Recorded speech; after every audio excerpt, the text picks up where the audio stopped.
Hey everybody, how are you doing today?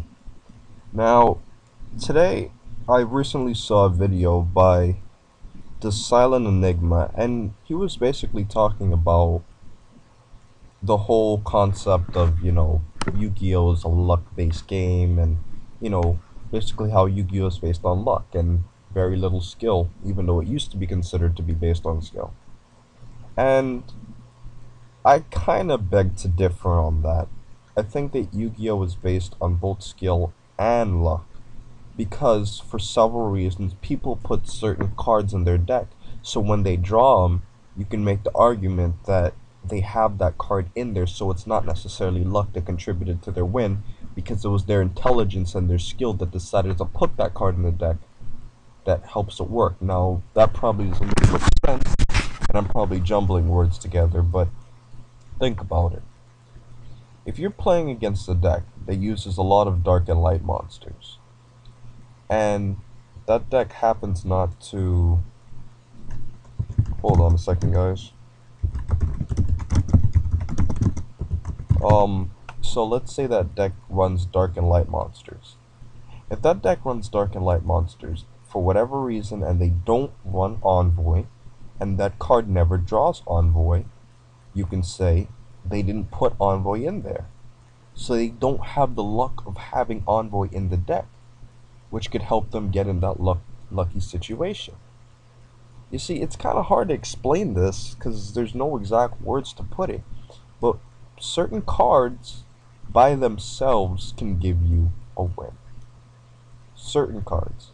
Certain cards require setup, certain cards require, I guess you could say, certain situations in order to work better than others, but there are certain staple cards or certain very, very, very powerful cards by themselves that they can get you the win in any situation.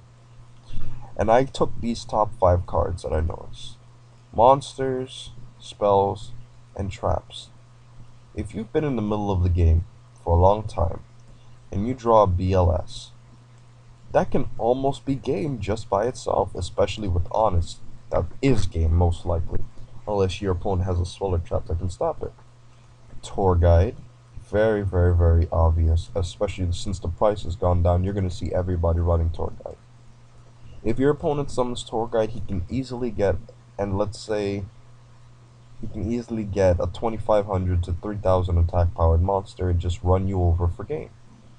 That can happen a lot, and I've seen it happen a lot. Or Tour Guide can be a card that can help you stall an extra 2 or 3 turns because you can summon wind up Zen Mines and defend yourself. Or Tour Guide can become a Levier and take a Rescue Rabbit from the remove from play pile and then special summon Rabbit and then remove Rabbit and special summon 2 more monsters and then make a Logia and then another. So I mean, this card is a game-winning card on its own. Your Yu-Gi-Oh channel could beg to differ, but I think Tour Guide is a game-winning card, especially with all these broken decks out in this format. This is obvious. Dark Hole is definitely, definitely a game-winning card on its own. I guess you could also say the same thing for Heavy Storm. I mean, it's not directly a game-winning card, but I mean, basically just wiping out your opponent's back row can give you game. And another, honorable mentions can be Mind Control, possibly, and definitely Monster Reborn.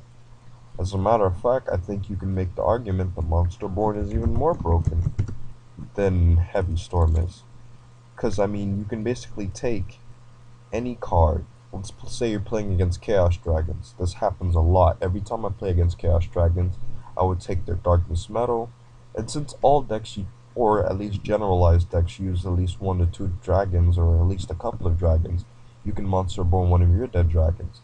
So in my case, I would probably use Monster Born to take their Red Eyes and special summon my Interplanetary Purpley Thorny Dragon, and I can basically go for game. So, these cards here, and, they do have ones on them for a reason. I mean, it's kind of obvious. These cards are so good that they can win you the game, and I don't think you can say it's luck because you have the card in your deck for a reason. There are some people who are so inexperienced at this game that they don't understand the value of having certain cards. Yes, I understand that certain cards don't work well for all decks. Recently, I found a way to fit Tour Guide into my main deck.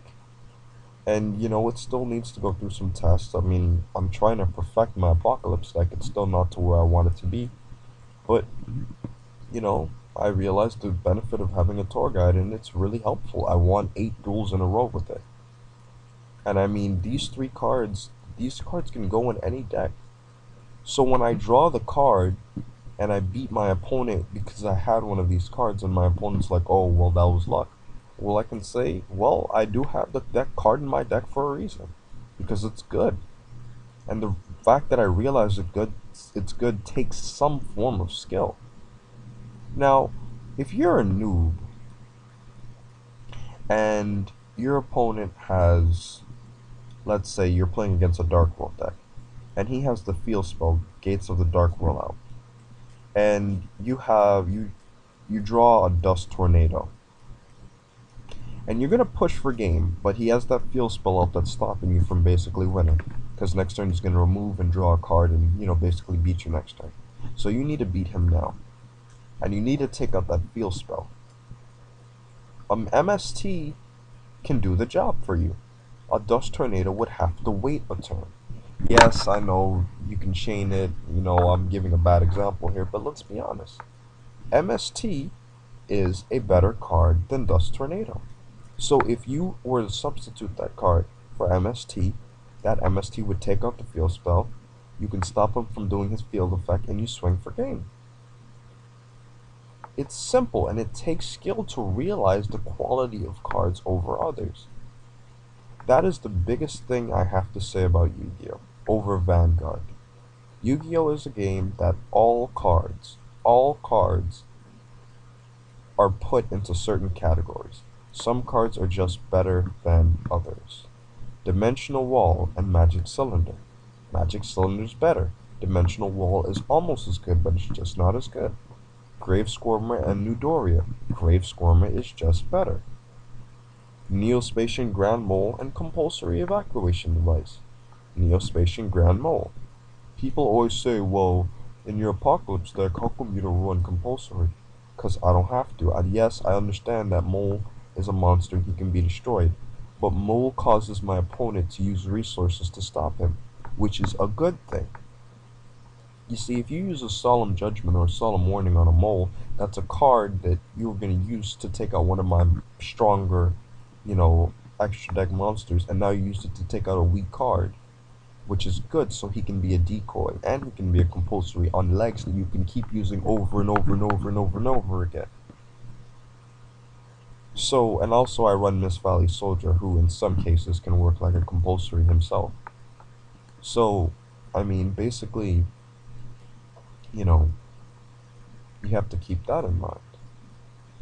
So, my overall point for today is that some cards may be considered luck if you use them. Yes, that's true. If you're dueling against somebody, like for example, I saw my friend dueling against a Lightsworn deck, and he had game. The opponent had absolutely no chance of winning, and his opponent drew a Judgment Dragon after 2 of them were already dead, and he had like 27 cards left in his deck. I mean, the chances of that are like less than 4%. And he drew Judgment Dragon just when he was about to lose. And of course, he summoned Judgment Dragon. He had just enough life points to use his effect. I believe he had like 1,300 life points. He uses Judgment Dragon's effect, nukes his opponent's field, and basically attacks for game. That is luck, but the opponent has Judgment Dragon in there for a reason. So yes, I understand, Yu-Gi-Oh! Is a luck-driven game. Yes, I'm aware of that. But I just wanted to point out to some of you guys that it requires skill to put certain cards in there. And if you don't put certain cards in there that can give you that luck factor, then you're an idiot. If you don't have any of these 6 cards in your deck, well, depending on the deck you're running, it can vary. But if usually these cards should be in almost every deck out there. Now, disregard the fact that an Envoy should not be in an X-Saber deck, because that's stupid. There's no Dark and Lights in an X-Saber deck, so it would be completely pointless to put an Envoy in an X-Saber deck, especially since all the monsters are Earth. And the same thing goes with Tour Guide. I mean, Tour Guide works well with almost every deck out there. I mean, I don't see too many decks who can't use it. I mean, except for probably OTK decks. But every generic standard deck that uses monsters, spells, and traps, Tour Guide works pretty good in. Unless it's like a strict Gishki rule or something like that. But overall, my point is that put cards in your deck that can give you the luck factor.